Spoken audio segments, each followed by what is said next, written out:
Recording looks like it's good. Getting ready. Yeah.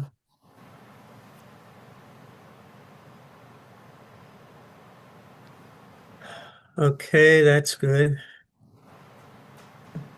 One more coming in.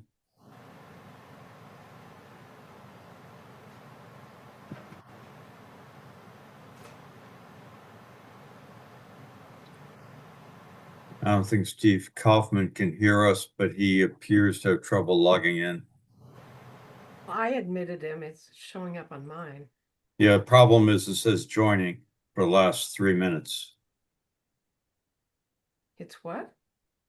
It just says joining. It's not quite working. So Well, he might hopefully have to, yeah, log off and log back on. Yep.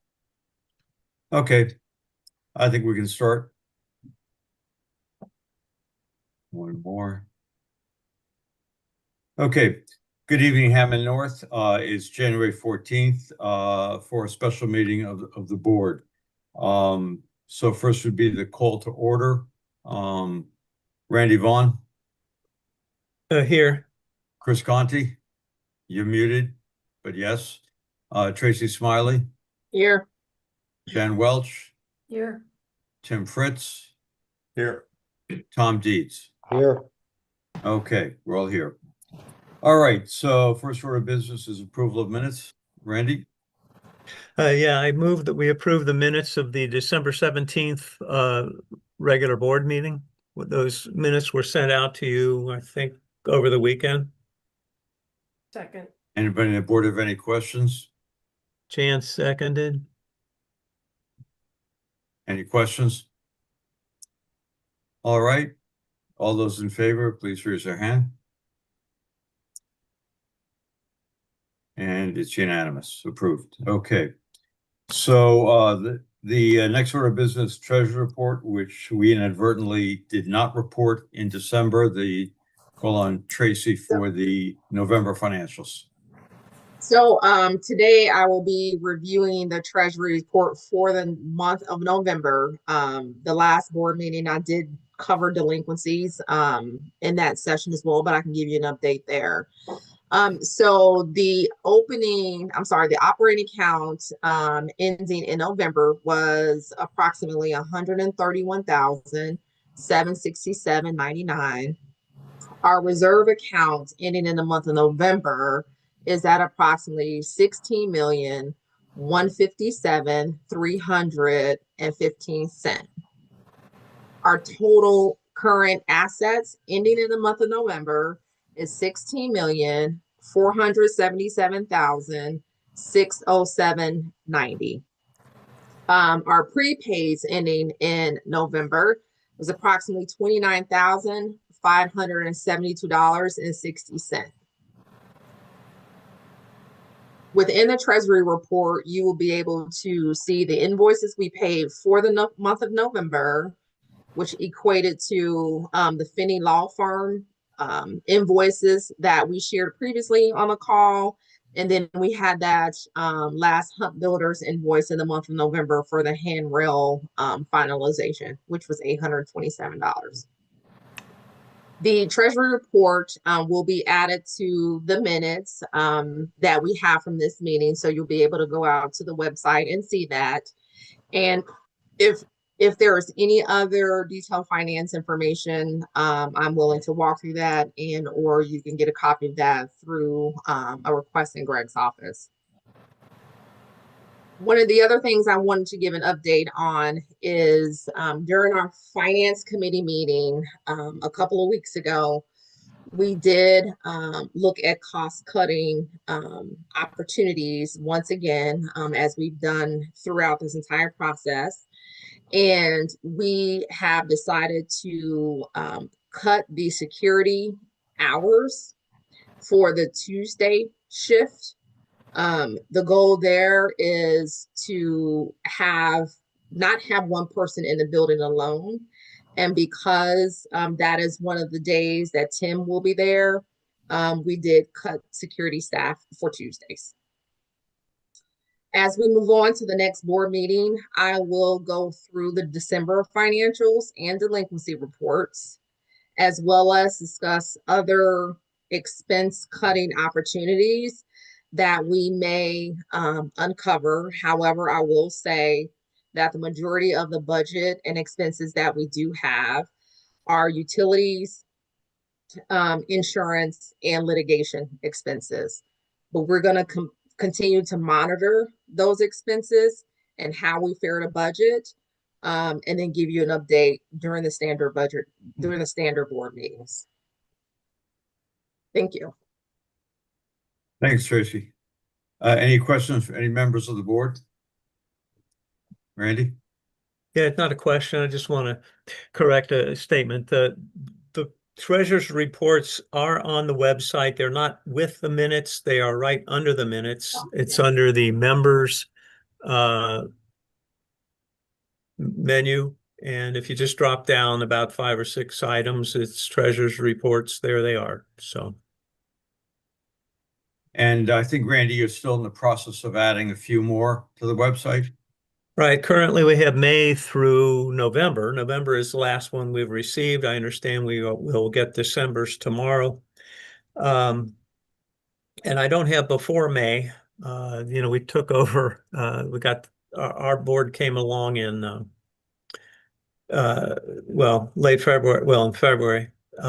Those first couple of months were chaotic for us, but I think if Greg has those, I'll get him to send those to me and we'll get those on the website.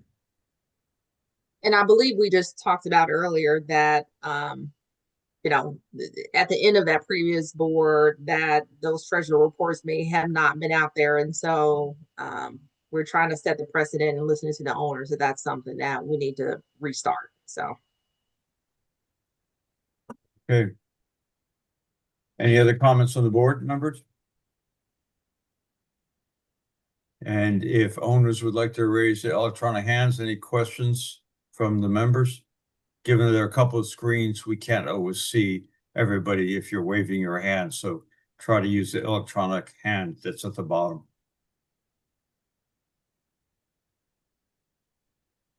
Okay, can we unmute Sally? Yeah, hold on, Sally. Okay.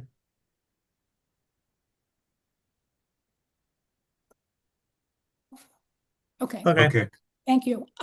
Is there any possibility of seeing a further reduction in condo fee?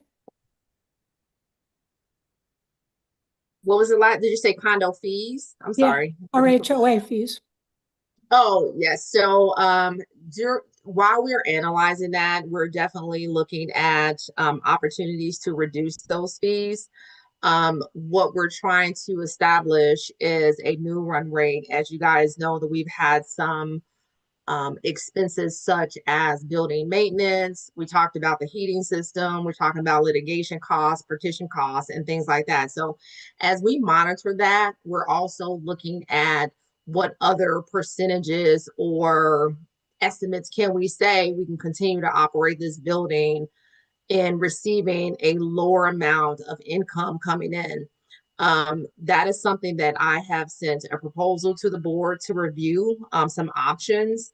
And I'm hoping by the February board meeting that we'll have a resolution and bring that back to the owners to say, this is what we're going to propose. So great question, Sally. We are definitely looking at that. Thank you. May I ask a second question? Sure. Sure. Oh God, now I lost it. That's okay, Sally. While you wait, Tim, Do you we had your know hand up? do we know how many people are in arrears at this point? How many owners? I am going to cover that later. It's on our agenda. Thank you. Tim. What I wanted to do was talk about Sally's first question, and Greg has the recent gas report. He's thinking, I think your letter today said that you think you'll have the electric report tomorrow. So we're going to try to take a look at those because we basically had no history to go on when we were developing the budget. So we're gonna try to look at what the December bill looks like so that we can project that into the future. That will give us a little bit more history, a little bit more relevant history that we didn't have when we developed the budget. So that's one of the things that Tracy was talking about, is developing the run rate, and part of that has to do with the utilities. So we'll be looking at that in the next few days. Mick? Yes. Do you hear me okay? Yes. Yes. I have a question and a comment, but in the way of the question, I want to first find out if the agenda permits all questions, or just questions limited to the agenda. I think if you have questions, if it's not on treasurer's report, let's hold that to the end, and then and Randy, we should be sure not to adjourn the meeting and entertain other questions. But Mick, if it's okay with you, would like to get to the agenda first. Okay. I wasn't sure exactly how you qualified the questions that were not permitted now. Well, do you have a question related to the treasurer's report? No, I don't.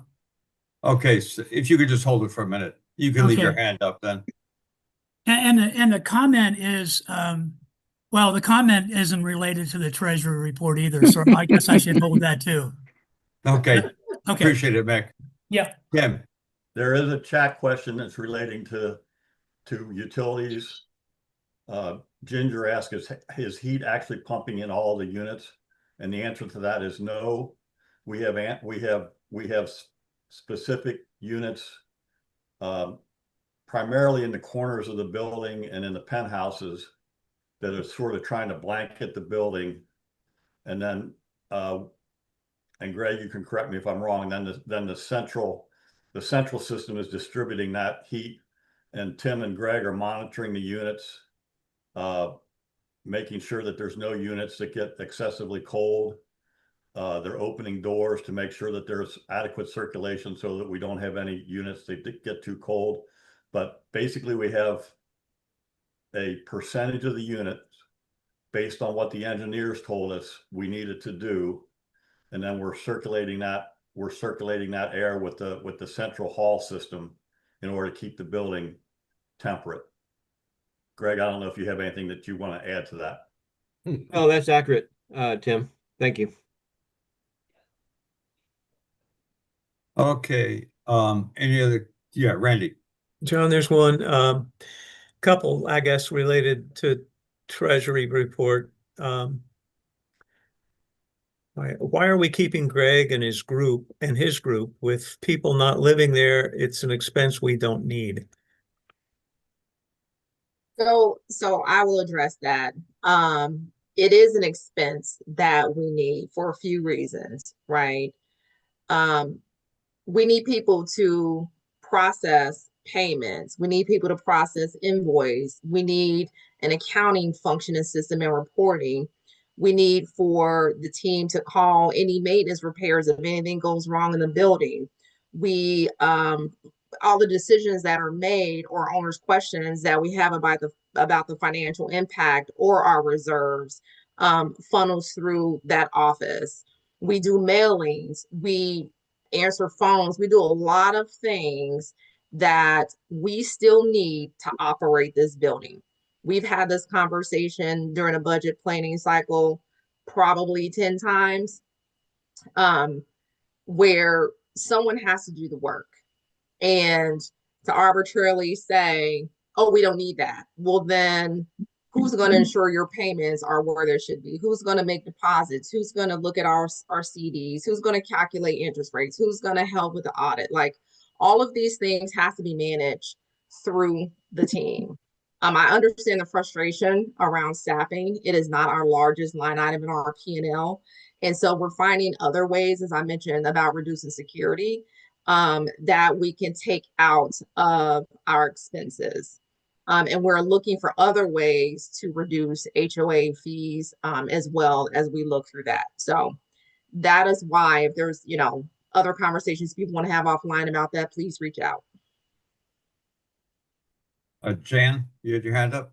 Yeah, I don't think that everyone is on at 100% either. I mean, I don't know if we're prepared to address that, but just because they're there sometimes doesn't mean they're there 100%.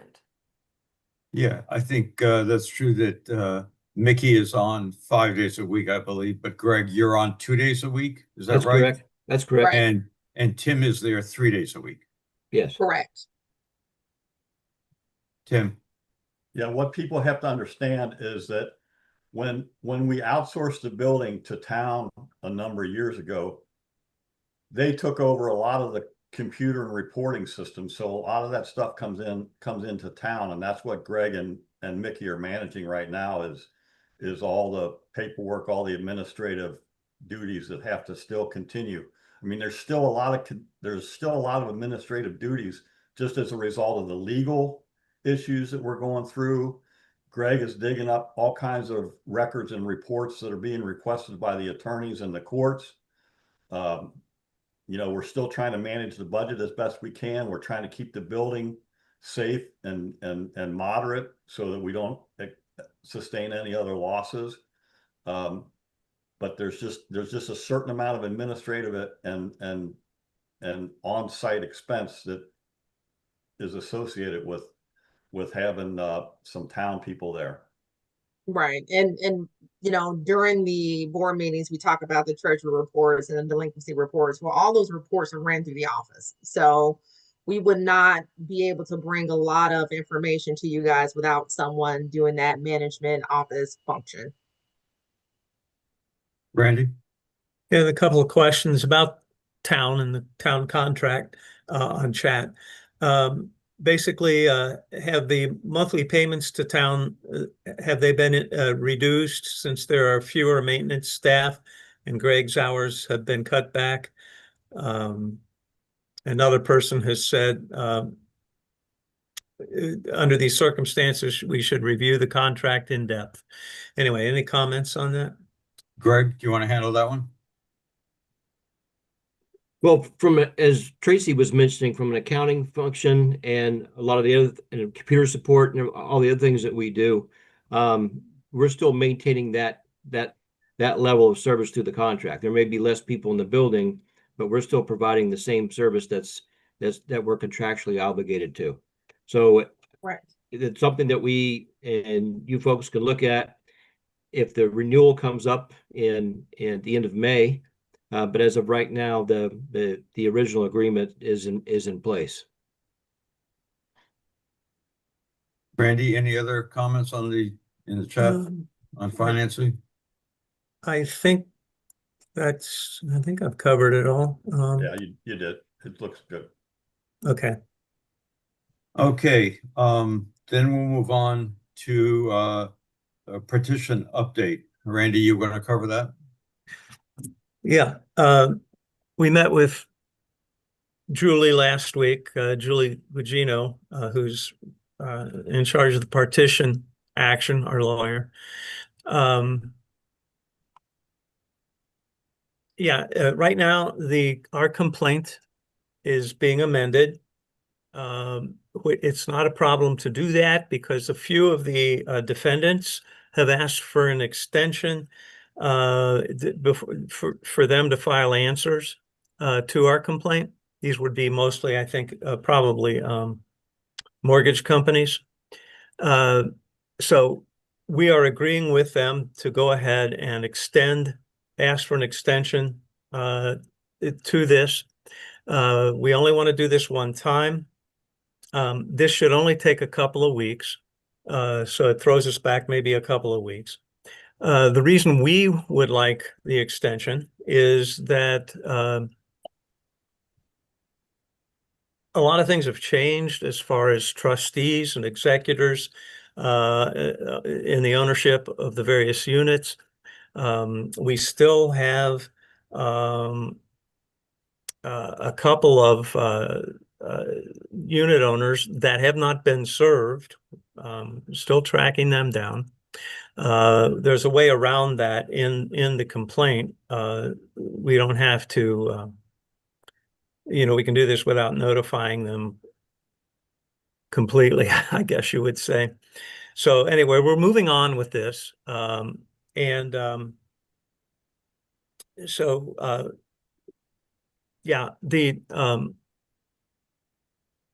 upcoming events concerning the partition. One is we are filing this extension, and then we will ask for a summary judgment from the judge at the end of March to grant our complaint, the partition action. At that point, the judge will determine who is entitled to what. You know, he's got these insurance mortgage companies, and he's got all of us owners who each have our percent of ownership. So he's going to look at the pot and who's going to get what. He will make a judgment on that. There will be a response period of about 28 days where anybody can join in and say, no, that's not fair, or whatever they want to say. We're hoping that by mid-June, then, the judge will appoint a commissioner who basically will manage the entire procedure. The commissioner would be the one to arrange for an appraisal. He would be the one to publicize and arrange for the sheriff's auction. If there needs to be a second sheriff's auction, he would take care of that. So yeah, it's a long process, but that's kind of what we have to look forward to. I think that's about all we know about that at this point, but it is moving. Just it's moving at the snail's pace that courts move at. Thanks, Randy. Are there any questions of the board members? Okay, if not, then can you unmute Marion? Yes, can you hear me? Yes. I had heard that there was something on the docket related to the petition at the end of September. Can you clarify if that exists? This coming September? Yes. I haven't heard. I don't know. It's a rumor. That's not anything that came up with our meeting with Julie. What Randy went over is pretty much what we know is in the offing. But we'll definitely look into that, Marianne. I don't know what that's about. Okay, thank you. Yeah, because my source is a good one. And it should all Okay. be public on the website, court website. Any other questions of the owners? Okay, if not, then I'll go on for the next item we have is the lien policy. So just to refresh people's memory as to what the motion that we passed in September or October, the two things I'd like to highlight is point number 4 is the Hammond North Board will consider new liens in order of the highest arrears first. And then the other one is, and this was similar to the previous board, new liens will not be filed if owners are paying their outstanding balance every month in 12 equal installments in addition to their monthly fees. So with that, the actual report of what we have is that, and this is the numbers I had, I think, as of last week. I believe we just got some information right today. I think there are a few other units that missed the 10th of January payment. But as of last week, I had a count, and this is based upon the report of December delinquencies. It was 74 units were in arrears. 14 of those owed below 1,000. 5 units owed between 1 to 2,000. So that left, I guess, basically 55 units above 2,000. 29 of those units have liens on them. 2 units are making regular payments of their fee and at least 1/12. 1 unit, we are depositing past checks that the owner had given us. We are in the process of applying 4 more liens for owners who owe between 5,000 and 8,000. And originally it was 6 owners, but 2 of those owners have sent us checks and are beginning payments. This does not count over the previous few months. As we've been tracking this, some owners who owed some money have paid off their money and then are no longer delinquent. So what we have now is that beyond those 6, that there are 17 more units owed between 2,000 and 5,000 that will be in the process of, as we said, sequentially going down from 5,000, applying another set of liens in the coming couple of weeks. So with that, that was a report I wanted to make on it. I know there are questions on Facebook about it. Are there any questions from board members? Tracy? So I just want to say that since you gave the update, if anything changes between now and then for next week, I'll give another one. Typically, there is a delay due to mailing of HOA fees. So I just want to be clear that those numbers may change. The other thing is there have been conversations around, you know, the liens and or delinquencies, which is 2 different things. John, I don't know if you gave the total of the outstanding balance, or if you have that on your report, but I will do the same thing next week. Thank you. Anybody else on the board? Chris, did you have a comment? Well, I was going to ask, what was the total balance in arrears as of December? It was 760 some thousand. Okay, Yeah. thank you. That's good enough. Yep. Yep. Okay. I have $741,795.40. That was as of December 11th. Okay. And that is all inclusive of the delinquency report, whether it's 30 days, 60 days, 90 days. That is accumulated total. Any other questions, board members? Any questions from the owners? Or Randy? I'll let owners go first if there's any hands. Go ahead, you have a chat. Chat question. Why are we basing the filing of liens? Why are we basing that on dollar amounts versus months in arrears? For someone with a smaller unit, they could not pay for a larger amount with a larger amount. How's that fair to owners?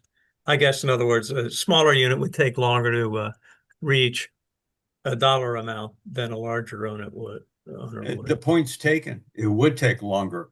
At the same time, the amount that they owe will be less. I think that you can look at it either way. Either way has some merit.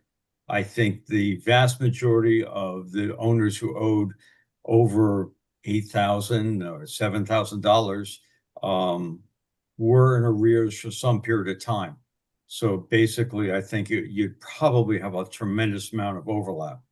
In terms of small amounts, that would be true for people who are recently in arrears or with smaller units. That's true. But that was the policy that we passed at that point. And it was based upon, I think, the view that it didn't seem right to not apply liens to owners who owed more money and apply liens to owners who owed less money. That was the thinking. I understand the chat room's comment, but that was the thinking. Well, and we're assuming that those with smaller units, it'll be easier for them to pay. We don't know the answer to that. Just because they have smaller units don't necessarily mean that it will be easier for them to catch up. So that's based upon everyone else's financial position. It's also true that people who have more resources are less likely to be in arrears, but we're not going to try to go by any financial capability of people. The uniform way is by the amount that is outstanding. Any other chat questions or owners?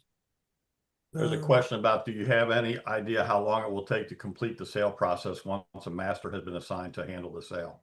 And That's a partition question. I don't know if we want to go back to that or not. Yeah, we can go back. The answer is no. Sure. I don't. No. Well, and the answer is we don't know because it depends on what happens. There are stipulations that say that we have to have a bid of 60, what is it, Randy? 60% of the appraised value. Well, yeah, And if the we first don't- option is an owner can buy the building at the full appraised value. If that doesn't happen, then it goes to an auction.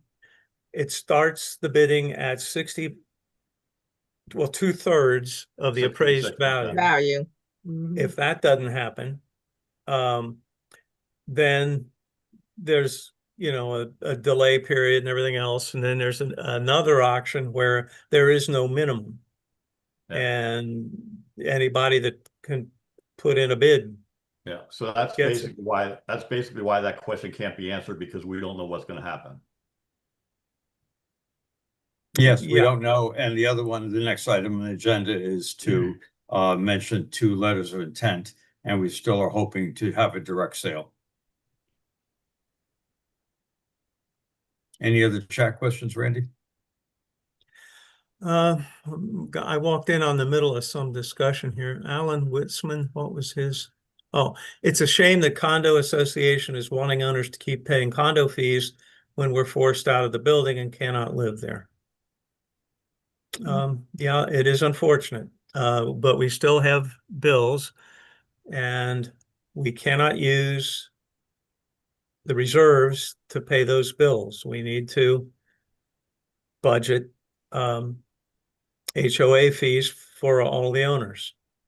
Just to clarify, we're not, from consulting with Finney, we can't use the landmark reserves.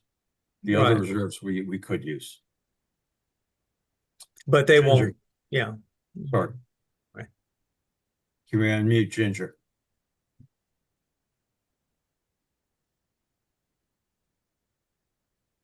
Okay. Hey, on that same note, I just wanted to remind everyone that it wasn't the HOA that made the decision to empty the building. That was out of our hands.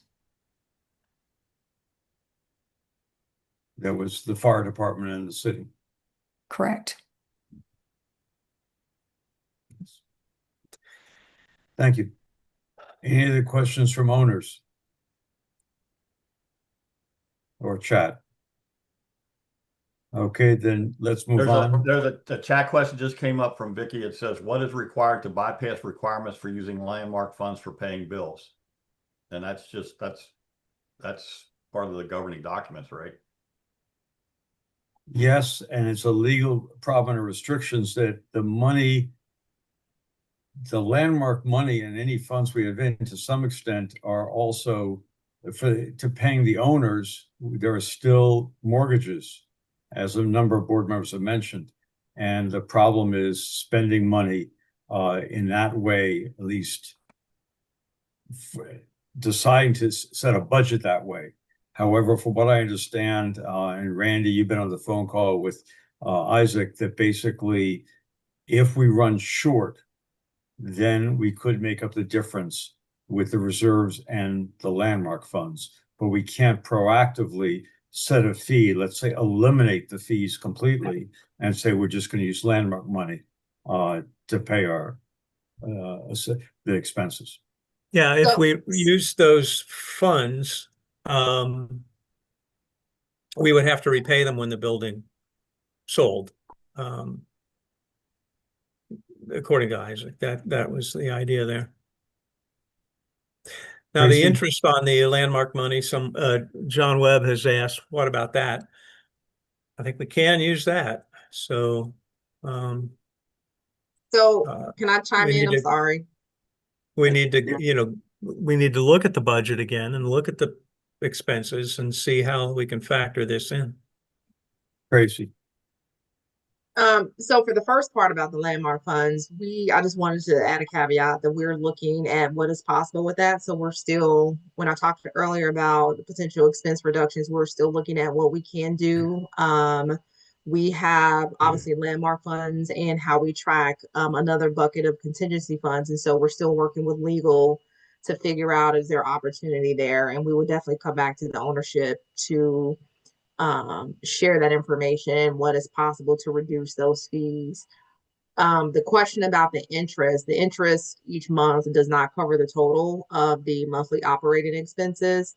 And so remember, as we pull money from that interest and from that pool, the interest on that money will decline. So I just want to be clear that will not cover everything, and we still need to look at other avenues outside of the small amounts that we would have as those balances start to deplete.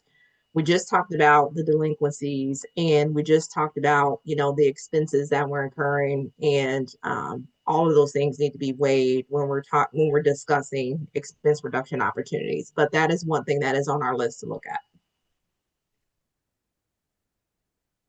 Yes, we're getting a little bit far afield of actually just the lien policy, but John. Yeah, can you hear me? Yes. We've got a So I feedback, think what John.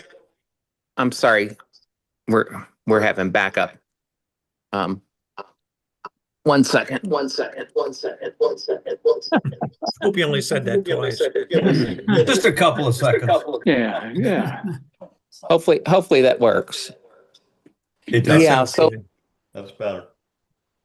so where I'm going with this is I think, Tracy, you're talking about interest compounding.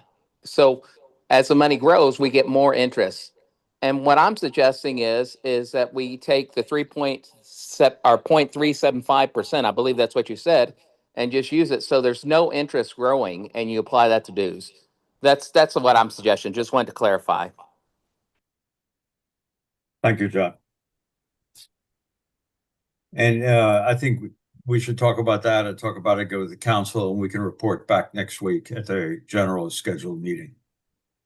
Yeah, we've drafted those opportunities, John, including that that we'll bring back to the next board meeting once we work with the legal team about what's possible there, and then all the other factors into what we have in our reserve accounts.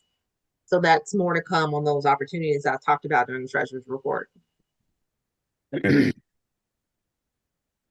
All right.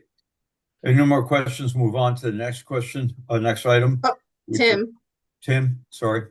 I just want to point out, there was an earlier question in chat that we didn't really answer from Rob Hamrick, who said, is it possible to disperse some of the $16 million in reserves to owners now? I hope this most recent discussion answered your questions, Rob. We're having to decide how we can appropriate that landmark money going forward. Okay. No other questions, then we'll move ahead. Next item is letters of intent. It's Randy. Okay. We have two letters of intent, two offers to buy the building.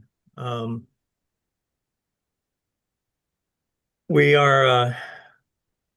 just received these, or got these in order. One we've been working with. The other one is just a new one that came in just a couple days ago. We are honestly in our executive session tonight. We will talk about these, and I hope, if all goes well, we will have a potential buyer of the building. We will sign one of these, hopefully. That's me talking. The rest of the board's got to agree to that. So I've got, I'm going to try to do my best to help cause that to happen. If we do sign one of those, we will put out a one call immediately rather than wait till next week and tell you all about it.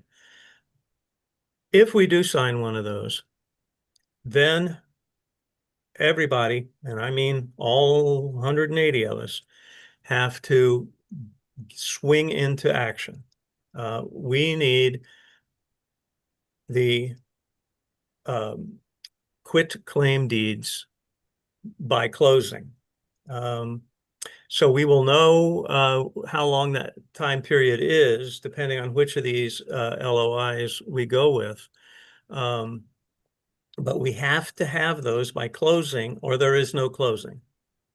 And we, of course, on the board will do everything we can to get those in. But honestly, if I think we will be asking, or at least I hope we can get more people than just the 7 of us on the board. I hope we can get 15, 20 people, everybody, to get these quit claim deeds in. Understand that we will not hold them. the board will not hold them. Okay, they will be put into, as our last plan on this with the group that fell through was to put the quitclaim deeds into an escrow account with the title company that's going to do the closing.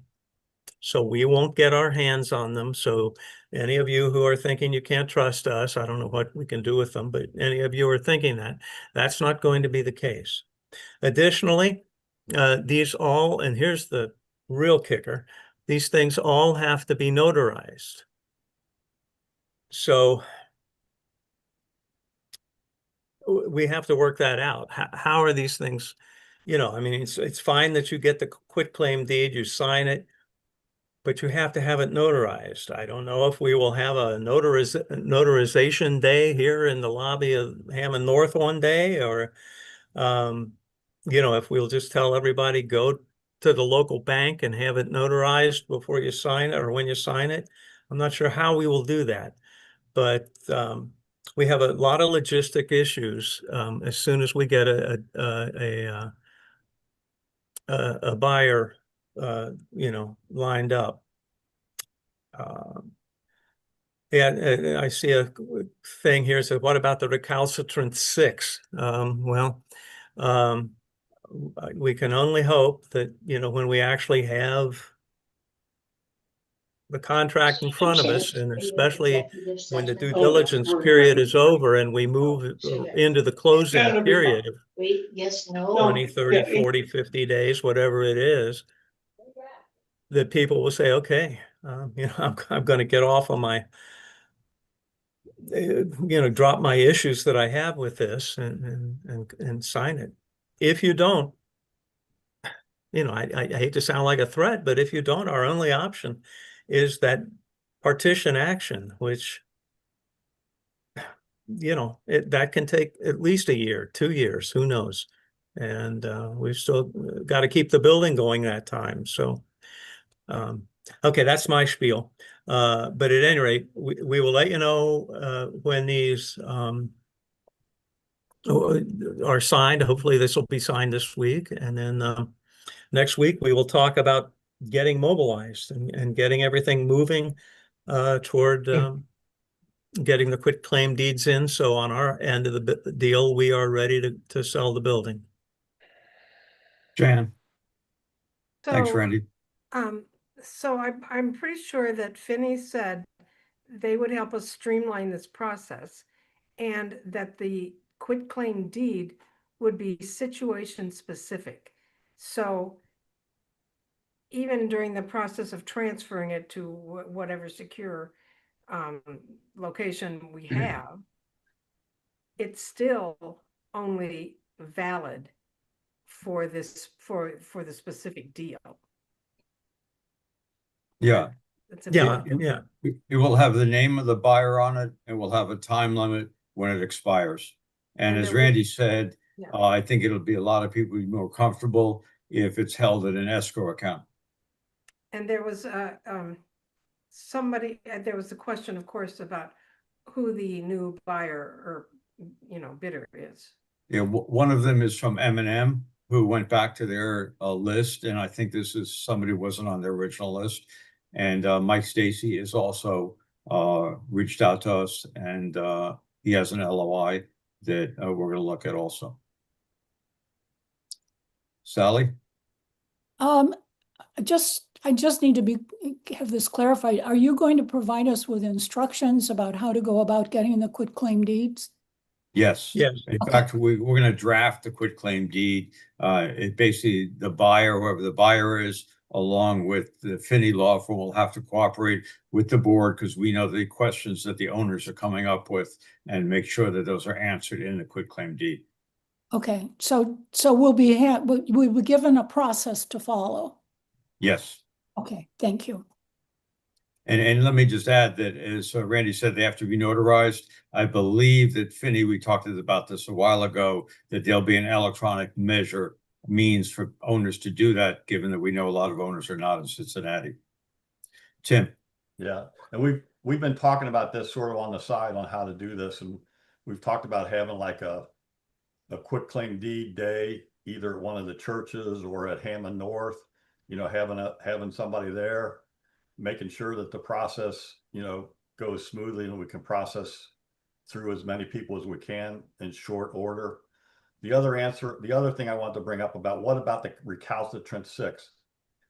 Do you want me to Okay, respond? we have I think some of the issues relate to the legal cases, and we have a mediation hearing next week.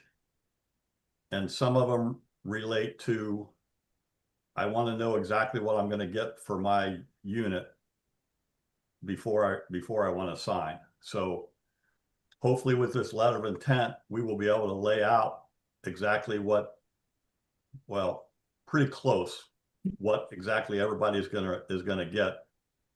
And then hopefully there will be some progress on the legal issues.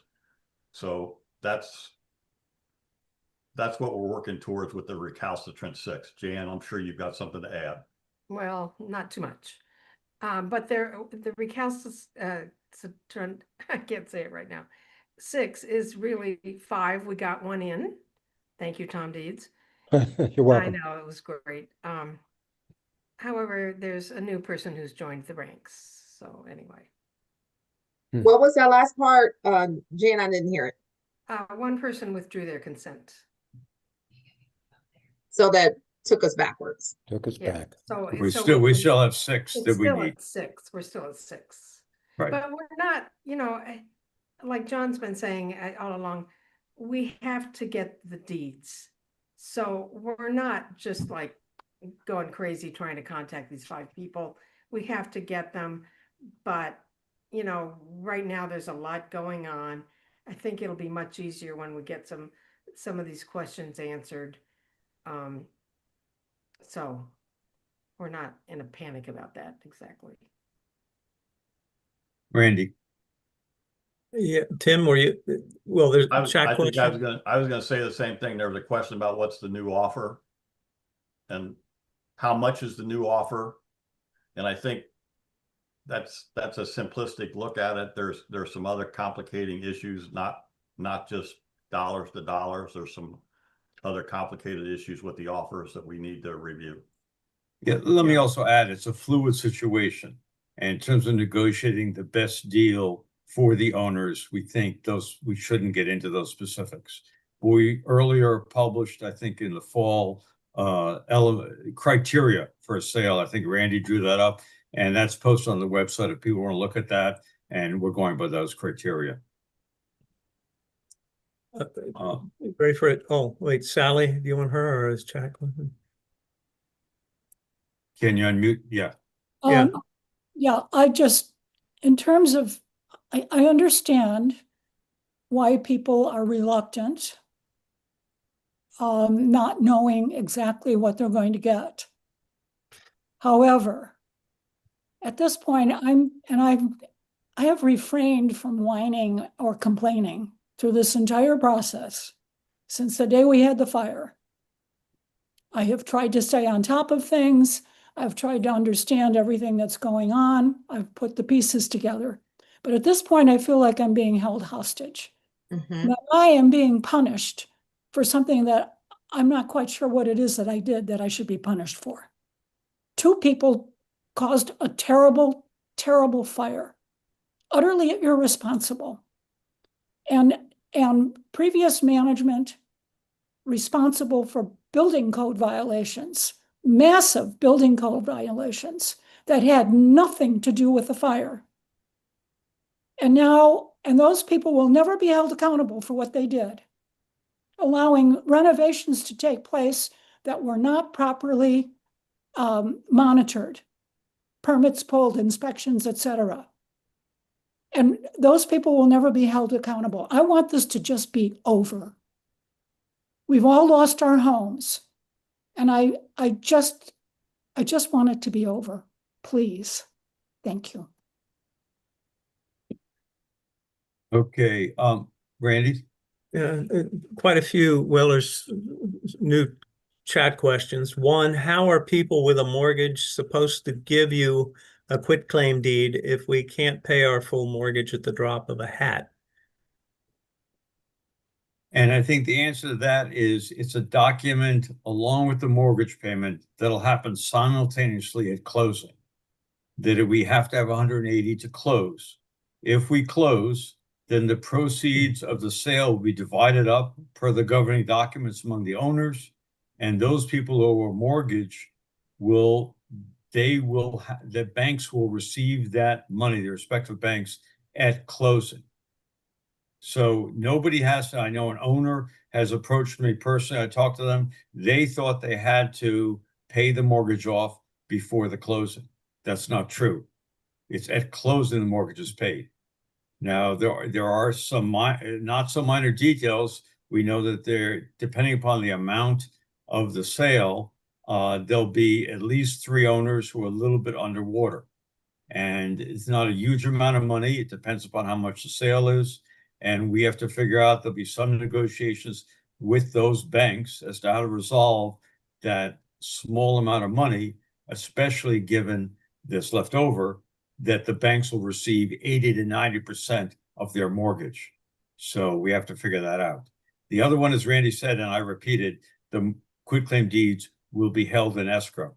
They won't be for us to be able to use in any other way. They'll have the name of the buyer. They'll have a time limit when they expire. Next one dovetails into that. Well, they said Stacy, I think they mean Tracy. Can we give a projection of how much each unit will earn, from the sale? And that would help people realize whether or not they're underwater with their mortgage. Tracy, Yes, I could. Yeah, please go ahead. I can share that at next board meeting with you guys with the updated potential sale numbers once we are, set on what we believe those ending negotiated numbers will be. I'll update that spreadsheet that I shared previously and share that at the next meeting if possible. We're working on it. That sheet is very helpful in order to project what's. Yeah, I'll share it again. This will be my 3rd go around, so hopefully the numbers won't shift that dramatically. I think the only thing that will shift is the last time I shared, we had approximately 8 million in reserve. I'll update that to the 16 million that we have, and then once we have a better understanding of what the potential sale price is, I'll update that and share it. Thank you. Anything else, Randy? No, there's some I think that have been answered. About are we sending out quitclaim deeds to owners? I think we've answered that. There's a question that's come up a couple of times. It says, can we reject the rescinded consent to sell? Well, honestly, the consent to sell was a binding pledge to provide the quitclaim deed. So we have 6 people that have not pledged to turn over their quitclaim deeds. I don't know if we can rescind it. 5, Randy. I don't know. Huh? It's 5 people who didn't do it originally. We have 5 that didn't sign and 1 that withdrew. Right. And we have to get them all to either sign or agree to have the quitclaim deed. And as Randy said earlier, we're all going to have to gear up to get all 100 quitclaim deeds, even though the consent to sell form specifically says you'll provide a quitclaim deed. People have a wide range of views, and we're going to have to answer questions rapidly and get quitclaim deeds from everybody in order to sell the building. Tracy. So I don't know that there's a wide range of views. I think that once you sign that document to say you agree for the direct sale and that you will sign a quitclaim deeds, again, it's contractual. I think, with the situation we're in today, I get the frustration. We totally understand we're all in the boat together. I think, rescinding only sets us back. It puts us in a tougher situation. We're trying to be proactive in getting the deeds started. So as we continue to wait for those 5 who have not originally signed, the sale document will be prepared. I think once we get to that point, we can see the light at the end of the tunnel, that will help those 5 along. Outside of the tremendous work that the board is doing and the owner's patience and all those things, I don't know why there would be a rescind, but I think that for those who have not signed, I think they know this in the best interest of all the owners. And to Sally's point earlier, you kind of do feel like you've been held hostage a little bit. So I would expect and I would hope that those individuals will see the light. And once we get under contract, then go ahead and sign off. Thank you, Tracy. Randy? Another question on chat. Well, it's a statement. It says the court can also force those that will not sign.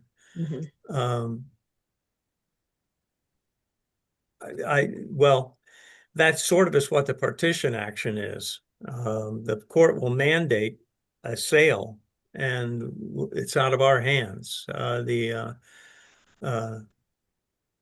So yeah, but the court, I don't think, is going to step in individually here on our direct sale and tell somebody, you have got to sell your unit. Our lawyers have said that the courts are, they don't want to take anybody's property unless that person has committed some kind of a crime or something. I'm not sure that we can go to court and make these 5 people sign. But that's what the partition action is for. If all else fails, that's our backup. Thank you, Randy. Tom?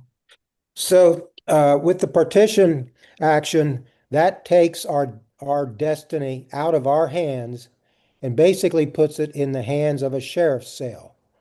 So we will not have any choices about selling our units with the partition. It'll be taken from us and taken at a sheriff's sale by somebody. So, Probably at half the cost. Yes. Yeah, true. Yeah, at a big discount. Right. It could be less than half of the appraised value or any of the offers we've had. The Finney is very clear. You cannot crystal ball what that amount will be.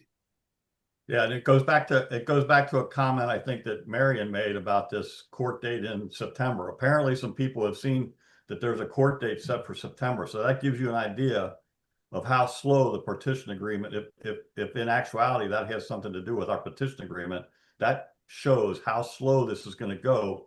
And Tracy, you can tell everybody how much we're spending every month, what the reserves are going to be deteriorated by every month. And then we're going to have to negotiate a new insurance policy come July, and on and on and on. And since I've glanced at the chat, let me just say the question of rescinding consent sign, I don't believe it's the board rescinding. It's one member, one owner who's rescinded their form. If we were to argue about that legally, whether that's legal or not, it would go to court, it would drag out. And the bottom line is we need all, as everybody has said, 180 owners to have the quitclaim deed. And I'm hopeful of getting the quitclaim deed, whether someone signs the form or not, that we will get the quitclaim deed. That is what's going to be the main object that we have to do when we sign an LOI. Ginger, if you want to say something. Yeah, I was coming at a slightly different angle. We understand that you can't do what, without certain things without going to the court.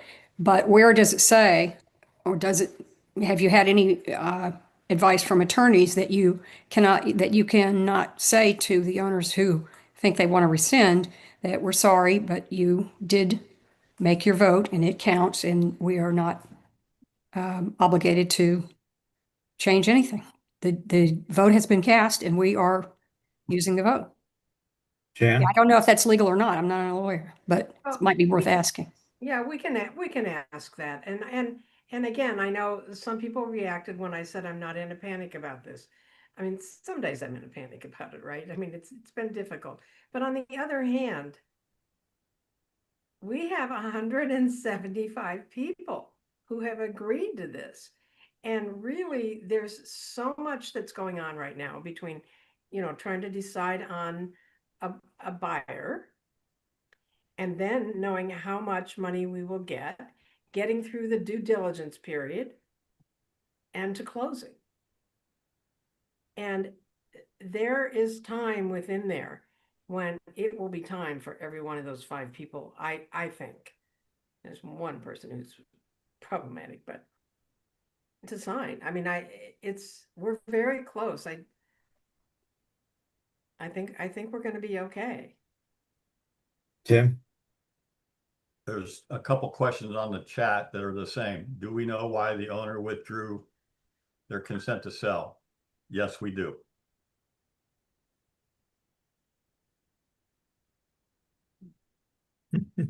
Any other chat questions?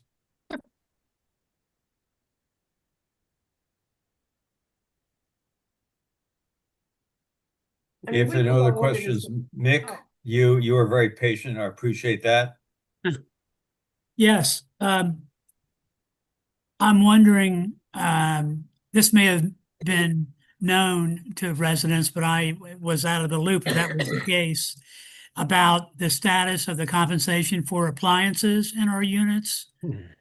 What's the status of that? Randy, do you want to do it? Or you want me to take a stab at it? Yeah, we apologize. Because of the letters of intent and a few other matters that have taken our attention, we kind of got behind on that. But we were just through a chat with each other today, not chats, but texts. We will get on that, I guess in the next day or two, hopefully. We're trying to find a time when 3 or 4 of us can get together. We need to review the documents that the people submitted. I hope that by early next week, we can tell Greg, go ahead and send these checks out. Good, thank you. I have a comment also, and a related question. Since the building is evacuated and therefore nobody qualifies for the homestead credit, are the tax rates going to remain at their lowered rate after the fire, pending the sale of the building? We can make an inquiry, but I would imagine that they're at the reduced level that were greatly reduced about 2 years ago. Yeah. Or a year ago. So I don't imagine that, well, actually, I take that back. The last communication we had, and we should find this, it's a very good point, Mick, was that we were informed by the individual with the city who had reduced the fees, that it would be lost in the shuffle if we submitted that, if any owner submitted that earlier in the fall. So he advised us the beginning of January to submit that. So we can go back and I'll try to find that tax website. But unlike, excuse me, what was done a year ago, it has to be done by each individual homeowner, unit owner by themselves. So there is a process to reduce your taxes further. Okay, and the process will consist of just responding like we have in the past when they've issued the forms to us? I don't think I can answer that because I really don't have the information. But there is a form, there is a process that the city has where you can apply. And I think as all owners should, painfully, we know that the building is vacant, nobody lives there. And that under those circumstances, that we want a reduction in our fees. Okay, In our thank you. fees, sorry, the taxes. Thank you. And Mary? fees. I was down at the offices a while back and I thought I understood that there was going to be a reappraisal of the building issue. But I don't know, have that for a fact, but that was what I assumed I was hearing the gentleman say when I asked about my situation, so. The gentleman, so it wasn't a town property staff? No, it was someone at the real estate office. the city. with the city. Yeah, Oh, in the city tax, tax office, the tax office. Interesting. We'll try to track that down. Yeah. Can we unmute Sally?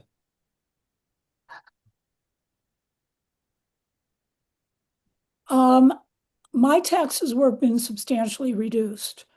I do have a homestead exemption. However, if I indicate that I no longer qualify for that homestead exemption, my taxes are going to go up. The exemption reduces your tax burden, as does owner occupancy. So I don't know what, I'm not sure what are we supposed to do?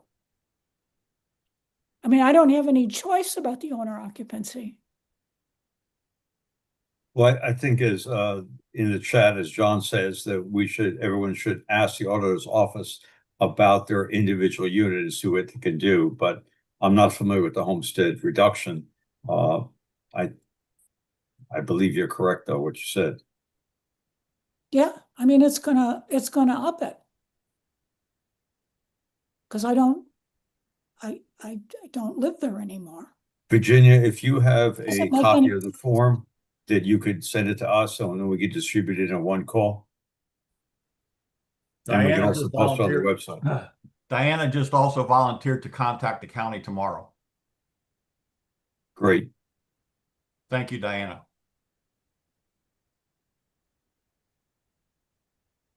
all right. All right. If there's nothing else, or Sally, do you have another question, or that's your hand up for 4? Okay.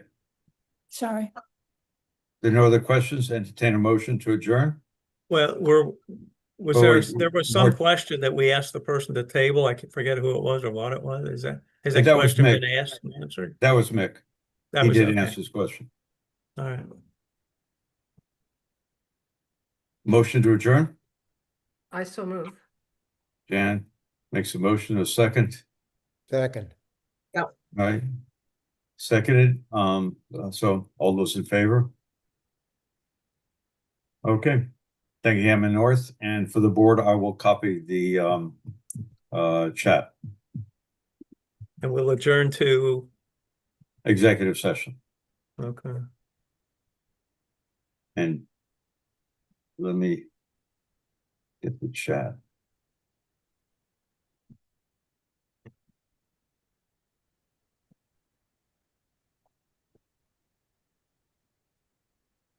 Having trouble, Randy, just getting it all.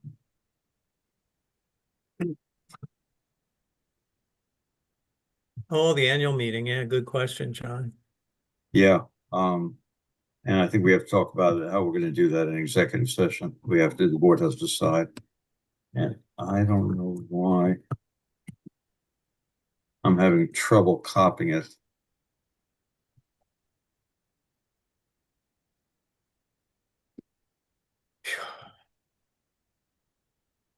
It's not highlighting it.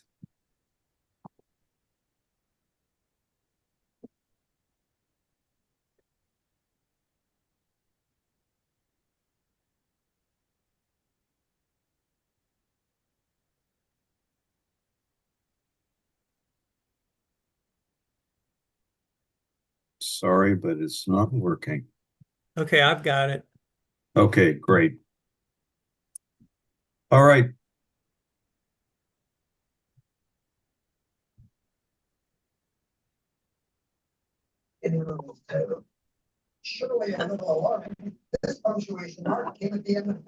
Well, there were 91 people.